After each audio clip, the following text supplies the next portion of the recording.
इथे जाहला तुझा जीवनांत, स्तंभ तिथे ना कुणी बांधला, पेटली नवात अनामवीरा.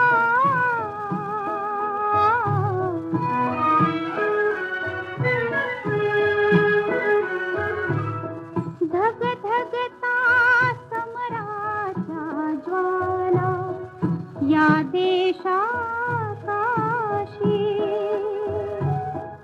जळावयास्तव संसारातून उठून आदाशी अनामवीरा.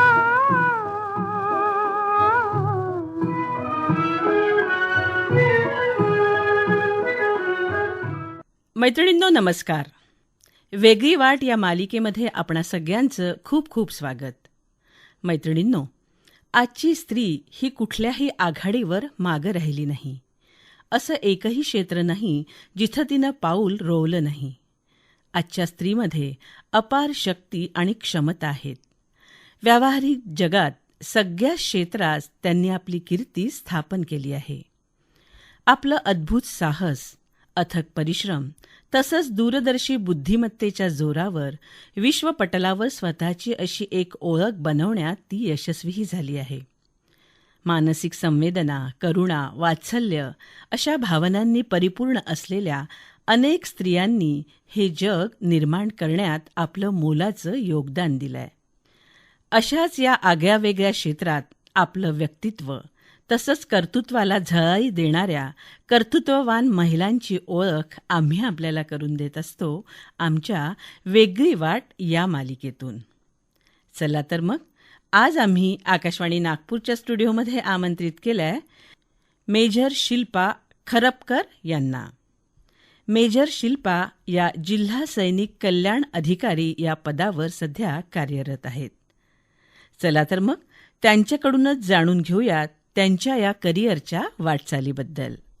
मेजर शिल्पा खरपकर, नमस्कार. नमस्कार. कार्यक्रमात आपलं खूप खूप स्वागत. धन्यवाद. मेजर शिल्पा, सगळ्यात आधी आपल्या बालपणाबद्दल जाणून घ्यायला आम्हाला आवडेल. बालपण बोलायला तर भरपूर विषय असतात मॅडम, पण खरं सांगायचं म्हणजे माझं बालपण न फक्त पुस्तक एके पुस्तक आणि पुस्तक दुने पुस्तक ह्यातच गेलं. अभ्यास करता करता अगदी पहिल्या, दुसऱ्या, तिसऱ्या वर्गापासूनच अंदाज येऊन गेला होता की आई आणि वडील दोघांनाही माझ्यात काहीतरी वेगळं दिसतं आणि ते माझ्या पूर्णपणे मागे लागलेले असायचे की बेटा आपल्याला अभ्यास करायचा आहे आणि वर्गात पहिलंच यायचं आहे. त्यामुळे नेहमी क्लासमध्ये अगदी अव्वल राहिलेली मी 10वीपर्यंत तशीच राहिली. पण थोडंसं बॅकग्राऊंड असं होतं की माझे वडील एका छोट्या गावातनं राहायला होते अकोला जिल्ह्यातल्या. तर घरचं बॅकग्राऊंड, आजी, आजोबा, काका, काकू ह्या सगळ्यांचं जे बंधन होतं त्यात थोडेफार तेही गुरफटलेले होते. त्यामुळे 10वी नंतरच माझ्या अगदी लग्नाच्या मागे लागण्याचे वारे सुरू झाले. पण माझ्या आईला ना कधी शिक्षण पूर्ण करायची संधी मिळाली नव्हती. त्यामुळे कुठेतरी तिचं ते पूर्ण म्हणजे बालपण म्हणा, शिक्षणाची हौस म्हणा, ती तिने माझ्यात पाहिलेली होती आणि जिद्द जी होती ती तिच्यामुळे जरा जास्तच होती. तर तिने मला सावरून ठेवलं आणि तिला म्हटलं बेटा तू जर अभ्यास करशील तर मी तुझ्या पाठीशी आहेच म्हणून नेहमी करता. मग तुमचं शिक्षण कुठे झालं? शिक्षणाचा प्रश्न म्हणजे बघा असा आहे की वडील हे MSCB मध्ये पोस्टेड असल्यामुळे ट्रान्सफरेबल त्यांचा जॉब राहिला. त्यामुळे नागपूर, खापरखेडा, चंद्रपूर, पारस, भुसावळ म्हणजे जिथे जिथे त्यांची पोस्टिंग झाली तिथे तिथे माझं शिक्षण आटोपलं. पण माझं मेन शिक्षण हे चंद्रपुरातच झालं. म्हणजे 11वी आणि 12वी चंद्रपुरात झालं. 12वी नंतर PMT, पहिली PMT आली होती. त्याच्यासाठी एंट्रन्स एक्झाम देऊन माझं MBBSसाठी जे ॲडमिशन झालं ते यवतमाळच्या गव्हर्नमेंट मेडिकल कॉलेजला झालं आणि तिथेच माझं MBBS पूर्ण झालं आहे. वैद्यकीय क्षेत्राकडे वळावं असं तुम्हाला का वाटलं? वैद्यकीय क्षेत्राकडे वळण्यासाठी खरं म्हटलं तर एक धाकच म्हणायला हरकत नाही. कारण घरी ज्या प्रकारचं प्रेशर होतं की एकतर लग्न नाही तर म्हणजे शिक्षण. शिक्षण तर ऑप्शन मध्ये शिक्षणातला इंजिनिअरिंगसाठी काही स्कोप नव्हता. म्हणजे त्यावेळेस जेव्हा आम्ही खरं म्हटलं त्या शिक्षणाच्या दुनियेत उतरलो होतो तेव्हा दोनच गोष्टी होत्या, एक तर इंजिनियर व्हायचं किंवा डॉक्टर व्हायचं. मग मुलींनी इंजिनियर व्हायचंच नाही हा अँगल घरात जरा जास्तच बसलेला होता. ऑप्शन नव्हतं म्हणून बस उडी मारली आणि कसं तरी पार परत MBBSचं ऍडमिशन घेतलं गेलं. तर मग तुमचं आयुष्यातलं प्रेरणास्थान कोण आहे? अगदी देवाच्या जागेवर नेऊन ठेवत असलेली माझी आई. कारण आज मी जर काहीही करते आहे ह्याच्यासाठी जो बेस म्हणता येईल की ज्याचं शिक्षण जे तयार करावं लागलं, मला शिक्षणासाठी स्वतःला तयार करावं लागलं, स्वतःला म्हणजे अभ्यास करण्यापासून तर होण्यापर्यंत ती जिद्द ही पूर्णपणे मला माझ्या आईकडनंच मिळालेली आहे. तिने स्वतः तिला कधी करायला मिळालं नाही तर तिने नेहमी त्या शिक्षणाची पूर्ण तिची हौस आणि गोडी माझ्या म्हणजे नजरेतनं अनुभव घेतला. हे मात्र मी अगदी प्रत्येक वर्षी MBBSच्या म्हणा किंवा त्याच्यानंतरही म्हणा मी तो अनुभव स्वतः फील केलाय. ती खुश व्हायची. प्रत्येक वर्ष क्लिअर झालं की तिला असं वाटतं जणू काही तीच डॉक्टर होते करता करता. तर ऑब्व्हियस आहे माझ्यासाठी माझं प्रेरणास्थान ही पूर्णपणे माझी आईच आहे. नक्कीच. म्हणजे खरंच त्या माऊलीला वाटलं असेल की मी माझं शिक्षण पूर्ण करू शकली नाही किंवा माझ्या ज्या मनात इच्छा आकांक्षा राहून गेल्या आहेत ते त्यांनी आपल्या मुलीमध्ये पाहिलं आणि तुम्हाला प्रोत्साहन दिलं. नक्कीच, खूप छान.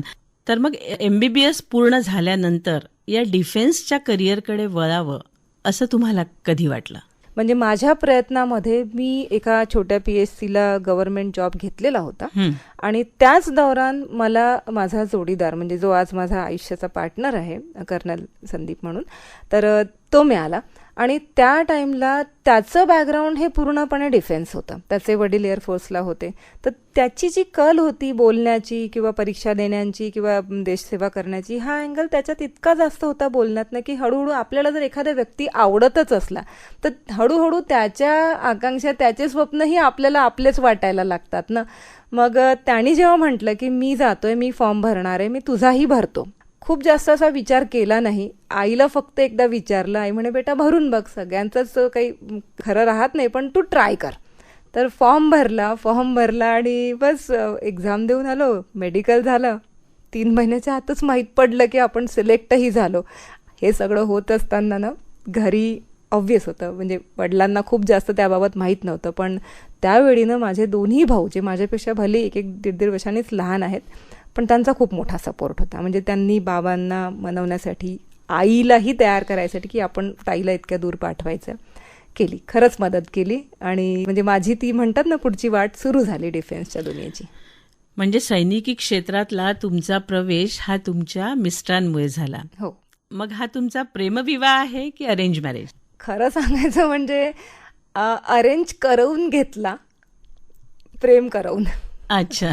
म्हणजे त्याचे स्वप्न त्याचे आयडियाज खूप खूप मनापासून आवडायचे असे की त्याचं खूप असं क्लिअर होतं, क्लिस्टर क्लिअर होतं की आपण काय समोर काय करणार आहे. तर नेमकं तेच खूप भावलं आणि ते भावल्यामुळे मला असं वाटलं की आपणही हे करू शकतो आहे त्याच्यासोबत. पॉसिबल तर आहेच पण मग एकटं तर नाही ना जाऊ शकत. म्हणून त्याचाच हात धरला आणि बस मारली उडी. नक्कीच. म्हणजे तुमचा पाठीराखा हा पण एका दृष्टीनं तुमचा प्रेरणास्थान आहेच. तर मग या डिफेन्सच्या करिअरकडे वळल्यावर तिथला तुमचा अनुभव कसा राहिला? जसं की मी आपल्याला सांगितलं मी प्रॉपर MBBS डॉक्टरच होती. डिफेन्सला जॉईन व्हायच्या आधीही मी 2 वर्ष आपल्या खेडेगावांमध्ये प्रॉपर PSCला जाऊन सर्व्हिस दिलेली होती. मेन तोच मोटो इमर्जन्सी सर्व्हिसेसमध्ये आपला जेवढा आपलं नॉलेज किंवा जेवढं आपण ज्ञान घेतलेलं आहे त्याचा जास्तीत जास्त वापर करून समोर येणाऱ्या म्हणजे ते सामान्य सिव्हिलियन जनता असो की मग डिफेन्सची. आर्मीमध्ये मी आर्मी मेडिकल कोरला जॉईन झालेले होते ॲज अ मेडिकल ऑफिसर. सुरुवातीच्या ट्रेनिंग प्रोसेस नंतर आणि कमिशनिंग नंतर आम्हाला ना प्रॉपर बॉर्डरवर असलेल्या वेगवेगळ्या तुकड्यांसोबत पाठवतात जिथे अगदी 2000-3000ची एक सेपरेट युनिट चालते. थोडाफार आयडिया असेल तुम्हाला. म्हटलं जातं Maratha unit, Punjab unit, Sikh unit. तर अशा अख्ख्याच्या अख्ख्या युनिट सोबत तुम्हाला पाठवलं जातं. तिथे तेवढ्या सगळ्या सैनिकांसाठी तिथे असलेल्या अधिकाऱ्यांसाठी तुम्ही एकुलते एक वाली असतात मेडिकल अँगलने. म्हणजे जर तिथे कोणत्याही प्रकारची इमर्जन्सी झाली तर ती तुम्हाला जज करायची असते, तुम्हाला ट्रीट करायची असते आणि तिथून समोर ती जर खूप सिरियस असेल किंवा सिनियर्सचे तुम्हाला ॲडवाईस लागत असेल किंवा ती समोर फॉरवर्ड करायची असेल तर ती पाठवायची असते. तर अशा पद्धतीने चायना बॉर्डरला असलेलं अरुणाचल, आसाम इथे माझी सगळ्यात पहिली पोस्टिंग, म्हणजे सगळ्या पोस्टिंगच्या झाल्या मॅक्झिमम तिथेच झाल्या. अगदी 10-12 हजार फीट उंचावर असलेल्या क्लिमटासारख्या एका ठिकाणी, जिथे दूर दूरपर्यंत स्त्री नावाचा दुसरा प्राणीही दिसणार नाही, मी अशाही ठिकाणी अगदी म्हणजे काम करण्यासारखं मी काम करून आलेली आहे. पेशंट बघायचा म्हणजे तिथे सडनली एखादा शेल येणार, एखादी बंबारी होणार किंवा चालता चालता एखादा माईन फुटून जाणार, मग त्यात आपले सैनिक जखमी होतात. मग त्यांना प्रायोरिटाईज करायचं. मोटो एकच असतो, तो सैनिक जिवंत राहायला पाहिजे. तेवढं एक जेन्युअनली केलं. आणि हे सगळं करत असताना ना आर्मी आम्हाला वेळोवेळी पाहिजे त्या पद्धतीचं सगळं शिक्षण देतात. त्यामुळे तिथे जीव वाचवला गेला पाहिजे ॲट एनी कॉस्ट, एवढंच फक्त आमची धारणा असते. कारण त्या सैनिकाकडे आम्ही देशासाठीची गरज आहे आणि तोही कोणता तरी एका पूर्ण फॅमिलीचा आधारस्तंभ आहे, त्याला गमवायचं नाही, बस एवढीच आमची म्हणजे पूर्ण जिद्द असते. तर हे काम तिथे आसामलाही झालं, अरुणाचलला झालं. त्यानंतर मला दुसऱ्या पोस्टिंग्स म्हणजे मधात गुवाहाटी, कॅलकटा, दिल्ली, लखनौ अशा पण पोस्टिंग्स करायला मिळाल्या. प्रामुख्याने सांगण्यासाठी अगदी बाघा बॉर्डर, जी सगळ्यांना मोठ्या प्रमाणात माहिती आहे, तिथे असलेल्या एका फील्ड हॉस्पिटलला आणि मिलिटरी हॉस्पिटललाही मला सेवा देण्याचा खरंच म्हणजे नशीब म्हणावं लागेल की मला सडन मिळालेले तिन्ही चांगल्या ऑपॉर्च्युनिटीज खूपच छान होत्या. म्हणजे मी त्यांना खूप चांगल्या आठवणींमध्ये आपल्या ठेवते आणि मी स्वतःला नशीबवान समजते की मला ही सर्व्हिस देण्याचे चान्स मिळाले. नक्कीच, खूप छान शिल्पाताई. खरंच आपल्या देशासाठी काम करण्याचा अनुभव हा खरंच आगळावेगळा असतो आणि त्याचा आपल्याला अभिमानही वाटतो की आपण आपल्या देशासाठी काहीतरी करतोय. तर मग या क्षेत्रात तुम्हाला खूप फिरतीचा जॉब करावा लागला असेल, तर मग त्याविषयी काय सांगाल? फिरतीचा म्हणजे 2 ट्रंक भरूनच ठेवायचे, 3 वेगवेगळे, एक सोबत आणि 2 असे. एका 7 ते 10 एक महिन्याची अशी एक टूर करून आलं वापस, की एका ठिकाणी मी आणि आम्हाला मिळालेलं क्वार्टर दोघांना सोबत राहायला, पण आमची भेट फक्त ट्रान्झिट कॅम्पमध्ये एकमेकाला टाटा बाय बाय करत की अशा पद्धतीने. पण मॅडम असं होतं की त्यावेळेस ना जो जोश होता ना तो फक्त देशसेवेचा होता. मला असं अजूनही वाटते की तो चान्स सगळ्यांना मिळत नाही आणि तेव्हा फक्त तेच आयुष्य जगायचं होतं जे आम्ही देऊ शकत होतो. तर 1 महिना या स्टेशनला, 1 महिना त्या स्टेशनला, छोटे छोटे नावं असतात गावांची, तिथे पॉईंट्स असतात ज्यांना म्हणजे ऑब्व्हियसली हिडन पद्धतीने ठेवल्या जातात, नंबरिंग्स असतात वेगवेगळ्या लोकेशन्सला. तर जिथे जिथे आपलं सैन्याला गरज आहे, आज तिथे डॉक्टर्सची गरज आहे, तिथे त्याला म्हणजे तिथला डॉक्टर जर सुट्टीवर जातोय तर त्याला रिप्लेस करायला जाणं, कुठे सडनली एखादा माईन बस्ट झाला तर त्या ठिकाणी असिस्टन्स म्हणून लगेच तुम्हाला रातोरात उठवून ऑर्डर येतात की तिकडे जायचं आहे म्हणून. तर आम्ही म्हणजे 24 तास अलर्ट राहतो. फील्ड पोस्टिंग मध्ये असं म्हणतात की हार्डलीच तुमचा शूज पायातनं निघतो. पूर्ण वेळ तुम्ही युनिफॉर्म मध्येच असता आणि एनी टाइम कॉल ऑन तुम्हाला पळावं लागतं. पण त्यातही आपल्या एक वेगळीच मजा आहे त्या दुनियेची, त्या कामाची. तर मग या वेळेस तुम्ही पती पत्नी दोघंही सोबतच होते का प्रत्येक वेळेस? नाही मॅडम, खरं सांगायचं म्हणजे वर्षातनं अशी बोटावर मोजता येतील एवढेच आमचे म्हणजे सोबत राहण्याचे दिवस आले असतील. पण कनेक्टिव्हिटी तेव्हा ती म्हणजे वायरलेस पद्धतीने म्हणा किंवा कधी कधी 1-1 महिना एकमेकांशी बोलणं नाही व्हायचं, पण फक्त ती तुकडी तिथे आहे, त्यांच्यासोबत असलेले डॉक्टर सेफ आहे याच्यातच समाधान असायचं. म्हणजे तोही कुठून तरी माहिती करून घ्यायचा की वेदर शिल्पा इज म्हणजे ठीकठाक आहे की नाही. सेम माझंही तसंच चालायचं. पण आपल्या समोर असलेलं काम इतकं मोठं आणि महत्त्वाचं असतं की त्यावेळेस ह्या सगळ्या गोष्टींकडे खूप जास्त लक्ष दिलंही जात नाही. मी तर म्हणेल की म्हणजे मी जेवढी प्रोफेशनली म्हणजे साऊंड होती की आपल्याला आपलं काम 100% द्यायचं आहे, माझा नवरा त्याही पेक्षा 2 पावलं समोर आहे. म्हणजे त्याचं मत आहे की आपली पहिली ड्युटी ही आपण स्वीकारलेली, स्वतःच्या खुशीने स्वीकारलेली ही ॲज अ डिफेन्स सर्व्हिसेस आहे, तर त्याला पहिली प्रायोरिटी द्यायची आणि त्याच्यानंतर 2 नंबरवर आपल्याला फॅमिली ठेवावी लागते. हे आम्हाला आजही पटतं. म्हणजे आम्ही म्हणजे आज अजूनही तो त्याच दुनियेत त्या युनिफॉर्ममध्येच ड्युटी करतो, तर हे अजूनही आम्हाला लागू आहे पूर्णपणे. तर नाही म्हणजे फॅमिली लाईफ पहिले 3-4 वर्ष तर तुम्ही मागू शकत नाही.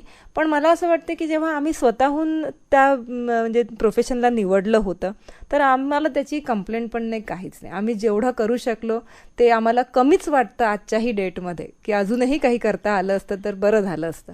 नक्कीच. वाटतं. मग या डिफेन्सच्या क्षेत्रामध्ये तुम्ही किती वर्ष कार्यरत होता? मी माझा पहिला बॉन्ड पूर्ण कंप्लीट केला मॅडम. आर्मीमध्ये मी तुम्हाला सांगितलं की मेडिकलच्या दुनियेमध्ये आम्ही एक्झाम देऊन पास होऊन गेलो. MBBS झाल्यानंतर 2 वर्षांनी म्हणजे 2008 मध्ये मी इंडियन डिफेन्स सर्व्हिसेस जॉईन केलेली आणि पहिला बॉन्ड 5 वर्षाचा करत मी 2013ला त्यातनं रिलीज घेतलेला. वापस रिलीज घेतल्यानंतर मी नागपूरच्याच ऑर्डनन्स फॅक्टरीला पहिले अटॅच झाली. डायरेक्टली इनडायरेक्टली परत तीच सेवा. आणि त्यानंतर आमचं ना 2 पार्ट असतात. एक सर्व्हिंग जे सध्या कार्यरत सैनिक आहेत जी डिफेन्स सर्व्हिसेस म्हणून चालते आणि त्याच्यानंतर जे सर्व्हिस देऊन बाहेर येतात त्यांची एक दुनिया चालते म्हणजे ती आहे एक सर्व्हिसमॅन. त्याच्यासाठी प्रत्येक जिल्ह्यामध्ये मिनिस्ट्री ऑफ डिफेन्सच्या अंडर सैनिक बोर्ड असतात. लकीली मी परत त्यांच्याच दुनियेमध्ये जॉईन होऊ शकली वाया MPSC. तर मी आता सध्या जसं तुम्हाला माहिती आहेच म्हणजे तुम्ही सांगितलंय की सैनिक कल्याण अधिकारी म्हणून मी करत आहे. तर मी आता परत त्याच लोकांसोबत आहे. पण तर मग मॅडम सैन्याच्या दुनियेतून तुम्ही आलात तर सध्या ज्या सैनिक बोर्डात तुम्ही आहात ते वळण मग तुमच्या आयुष्याला कसं लागलं? माझा बॉन्ड जो असतो आमचा 5 वर्षाचा एक ॲडिशन म्हणून सांगते. जेव्हा इंडियन डिफेन्स सर्व्हिसेसमध्ये मेडिकल फील्डला जातात ना 2 रस्ते आहेत. बरेच जण AFMCच्या मार्फत डायरेक्ट MBBS करून जातात आणि आमच्यासारखे ज्यांना AFMCचा चान्स मिळाला नसतो ते सिव्हिलमधनं गव्हर्नमेंट कॉलेजेसमधनं आपलं MBBS पूर्ण करूनही जाऊ शकतात. शॉर्ट सर्व्हिस कमिशनच्या वेगवेगळ्या जागा निघतात, कॉलॉन्स होतात आणि त्याला फॉलो करत इथे जाता येतं. मग 5 वर्षाचे त्याचे बॉन्ड असतात शॉर्ट सर्व्हिस कमिशनचे. 5 वर्ष, 10 वर्ष आणि 14 वर्ष. तर एक बॉन्डला कम्प्लीट क्लिअरन्स दिल्यानंतर तुम्ही रिलीज टेन्युअर म्हणून त्यातनं रिलीज होता. नियमानुसार ते तुम्ही चॉईस करता म्हणजे तुम्हाला विचारलं जातं की तुम्ही थांबणार की नाही आणि तसं तुम्ही त्यातनं बाहेर निघता. मग बाहेर निघाल्यानंतर आम्ही येतो माजी सैनिकाच्या कॅटेगरीमध्ये. महाराष्ट्र शासनाने खूपच सुरेख एक म्हणजे जागा ठेवलेली आहे. जिल्हा सैनिक बोर्डाचे जे सेक्रेटरी पद आहे जिल्हा सैनिक कल्याण अधिकारी हे पद त्यांनी रिझर्व्ह ठेवलेलं आहे आर्मीतनं रिलीज झालेल्या माजी सैनिक कमिशन्ड अधिकाऱ्यांसाठी. मेजर आणि अबाव ह्याचा वरचा रँक असलेले. मला ही अपॉर्च्युनिटी जसंच रिलीज झाली 2017ला ॲडव्हर्टाइजमेंट निघाली आणि मी माझ्या काही कामानिमित्त जेव्हा नागपूरच्या ऑफिसला आलेली होती तर तिथे असलेल्या काही लोकांनी म्हणजे माझ्याकडे बघून की मॅम तुम्ही डिफेन्समधनं आलेले आहात आणि इथे आपल्याकडे भरपूर जागा व्हॅकंट आहेत तर बोलण्यातनं जी एक जिव्हाळा दिसतो किंवा जाणवतं त्यातनं त्यांनी मला अप्रोच केला की मॅम तुम्ही सुद्धा ह्या डिपार्टमेंटला येऊ शकता. मग मी त्याची पूर्ण माहिती काढली, वाचन केलं. नावातच बघा वेलफेअर डिपार्टमेंट, कल्याण विभाग म्हटलं जातं. वेगवेगळ्या स्कीम्स आहेत ज्या आपल्या सरकारने बनवलेल्या आहेत, महाराष्ट्र शासनाने केंद्र सरकारने, त्या ह्या लोकांपर्यंत पोहोचवायच्या असतात. काम सुरेख होतं पण ऑब्व्हियस होतं की मेडिकलशी त्याच्यात खूप जास्त कनेक्शन राहणार नव्हतं. मग माझ्या घरातच सासरे एक सर्व्हिसमॅन. तर घरून सासऱ्यांनी ॲक्च्युली मला समजून सांगितलं की तुझ्याकडे चान्स आहे, आपण करून पाहायला काही हरकत नाही, तुला जमलं तर ठीक आहे, नाहीतर डॉक्टर तर तू आयुष्यभर आहेच. मग डायलेमा होता पण तरी त्यांनी एक छोटंसं मार्गदर्शन दिलं म्हणून मी त्या एक्झामला जाऊन इंटरव्ह्यू देऊन लकीली तिथे इंटरव्ह्यू क्लिअर झाली आणि ह्या बोर्डाच्या म्हणजे पोझिशनवर बसले. झाले आता 4 वर्ष झाले आणि छान वाटतंय काम करायला. नक्कीच. मग सध्या तुम्ही ज्या विभागामध्ये काम करत आहात त्या विभागातल्या कामाबद्दल सांगा. नावातच आहे कल्याण विभाग, सैनिक कल्याण विभाग. मिनिस्ट्री ऑफ डिफेन्सच्या अंडर केंद्रीय सैनिक बोर्ड येतं. त्याचा हा अगदी युनिट लेवल आहे जिल्हा सैनिक बोर्ड म्हणून. जिल्हा सैनिक बोर्ड हा त्या जिल्ह्यातल्या जेवढेही माजी सैनिक असतील, रजिस्टर्ड असो नॉन रजिस्टर्ड असो, त्या सगळ्यांना वेगवेगळ्या प्रकारचे असिस्टन्स प्रोव्हाइड करतात. मग ते असिस्टन्स मॉनेटरी म्हणजे पैशांच्या मार्फत असतात, कधी कधी वेगवेगळ्या ज्या रिझर्वेशन्स असतात एम्प्लॉयमेंटच्या त्याच्यासाठी जी मदत लागते त्या प्रोसेसमध्ये असतात. परत काही आपले सैनिक ना जेव्हा सर्व्हिसेसमध्ये असतात तेव्हा तेवढं डॉक्युमेंटेशन वगैरे त्यांना कळत नाही, शिकतं किंवा नोकरी करण्यात इतके गुरफटलेले असतात की बाकीची प्रोसेस म्हणजे बायकोचं नाव बरोबर आहे की नाही, मुलाचं जन्मतारीख बरोबर टाकल्या गेली की नाही, हे सगळं मिस होतं कुठेतरी. मग निघून आल्यानंतर हा सगळा डॉक्युमेंटेशन प्रोसेस करून देण्याचं हे एकमात्र स्थान आहे. म्हणजे असं समजायला हरकत नाही की कोणत्याही माजी सैनिकाला जर कोणत्याही प्रकारचा प्रॉब्लेम असेल related to defence, non defence, तर ते जिल्हा सैनिक कल्याण कार्यालयाला आपलं हक्काचं घर समजतात, की इथे आपण गेलं तर इथे आपलं ऐकलं जाईल आणि आपल्याला मार्गदर्शन मिळेल आणि आपलं कामही होईल म्हणून. तर तोच वारसा पुढे न्यायचा प्रयत्न करते आहे जेवढं जमेल तसं. मग आता जिल्हा सैनिक कल्याण अधिकारी म्हणून तुम्ही कार्यरत आहात, तर मग आता पूर्वीच्या त्या डिफेन्सच्या क्षेत्रात परत जावं असं तुम्हाला वाटतं का? नक्कीच मॅडम. रोज सकाळी असं वाटतं की आज उठावं आणि आज तो आपण युनिफॉर्म घालून परत तिथे वापस जाऊ शकलो तर खूपच छान. पण आता कमिटमेंट वेगळ्या आहेत, गरजा वेगळ्या पडतात आणि दायरा वेगळा पडतो. पण तरीही मी फार अभिमानाने सांगू इच्छिते की मला जर बोलवलं गेलं तर मी नक्कीच जाते. आत्ताच सांगायचं म्हणजे मागच्याच महिन्यामध्ये मी जम्मू आणि काश्मीरमध्ये, स्पेसिफिकली काश्मीरमध्ये मेडिकल कॅम्प करायला गेलेली होती. डॉक्टर आहे मी, तर मला म्हणजे मेडिकल प्रोफेशनशी जोडून राहायला आवडेल. आणि त्यातही जर खरंच सांगते, आर्मी सोबत मिळून, डिफेन्स सोबत मिळून जर त्यांनी कधीही बोलवलं की आम्हाला म्हणजे हेल्प हवी आहे किंवा तुम्ही येऊन असिस्टन्स प्रोव्हाइड करू शकता का, पेशंट्स बघू शकता का, आम्ही नेहमीच रेडी असतो. तर त्याचाच एक पार्ट म्हणून काश्मीरमधील बारामुल्ला आणि कुपवाडा, उरी ह्या सेक्टरमध्ये मार्च सप्टेंबर महिन्यामध्ये काही कॅम्प्स झाले, मेडिकल कॅम्प झाले इंटेरियरमध्ये, अगदी इंटेरियरमध्ये. तिथे मेडिकल कॅम्पमध्ये जाऊन मी माझी सेवा देऊन आलेली आहे. छान वाटतं, खरंच छान वाटतं. खरंच. आणि एक डॉक्टर म्हणून तर तशीही तुम्ही मानवतेची सेवा करताच आहात आणि त्यातही सैनिकांची सेवा करायचा चान्स तुम्हाला मिळाला. खरंच खूप कौतुकाची बाब आहे. तर मग मेजर शिल्पा, या सगळ्यांमध्ये लग्न झाल्यावर सासरच्यांचा पाठिंबा तुम्हाला कसा मिळाला? सासर म्हणायची इच्छा नाही होत खरं म्हणजे, कारण कुठेतरी मला असं वाटतं की मी त्यांच्यासोबत मुलगी म्हणून जर जुळून राहिलेली आहे, तर मला माझे आई आणि बाबा, म्हणजे तुम्हाला तुमच्या भाषेमध्ये सासू आणि सासरे, मला कधीच म्हणजे मुलीपेक्षा त्यांनी कमी नाही लेखली. आई ह्या कोणत्याही, म्हणजे अगदी मला काही काही पोस्टिंग्स अशा आल्या की जिथे बिलकुल एकटं राहायची गरज होती, पहाडांमध्ये, अरुणाचल, मी जसं तुम्हाला सांगितलं सुरुवातीच्या पोस्टिंगला, तर 2-3 वेळा असं झालं की त्या सोबत राहिलेल्या माझ्यासोबत, म्हणजे आम्ही प्रॉपर परमिशन घेऊन. एवढी साथ त्यांच्याकडनं त्या टाईमला मिळाली. सोबत जेव्हा मला म्हणजे कुठेही जायची गरज पडायची, तर पॅकिंगपासनं तर मी काय खाल्लं की नाही खाल्लं, एव्हरी टाईम त्यांनी नेहमी लक्ष ठेवलं की मी ती सेवा देत असताना मी माझी स्वतःचीही पूर्ण काळजी घेऊ शकली पाहिजे. जेव्हा मला मुलगा झाला तेव्हा माझ्या मुलाला त्यांनी आणि माझ्या आईनी दोघांनी मिळून खूप म्हणजे अगदी चांगल्या असं सांभाळलं की मला कधीही टेन्शन नव्हतं ड्युटीवर जाताना की मी पाठीमागे विचार करावा की कुठे सोडलंय, काय सोडलंय.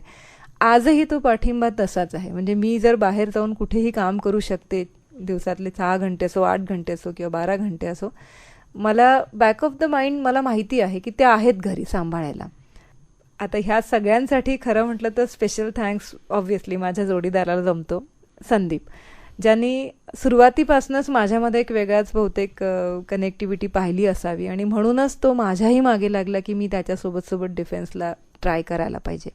ट्राय काय, वरून लिहिलेलंच होतं समजा, तर आम्ही दोघंही सोबतच गेलो. तिथे त्यांनी पूर्ण वेळ माझा मोराल अप करून ठेवला, नेहमी करता. म्हणजे आपण जरी दूर राहत असलो तरी आपण कशासाठी दूर राहतोय आणि कोणत्या कामासाठी इथे आलेलो आहे, तर माझ्यामध्ये मी जे करत आहे ते मी काहीतरी वेगळं आणि चांगलं करते आहे हे मला खूप अभिमानाने आणि माझ्यामध्ये ते म्हणजे फील करवण्याचं काम हे नेहमीच संदीपने केलं. म्हणजे त्यात नो डाऊट.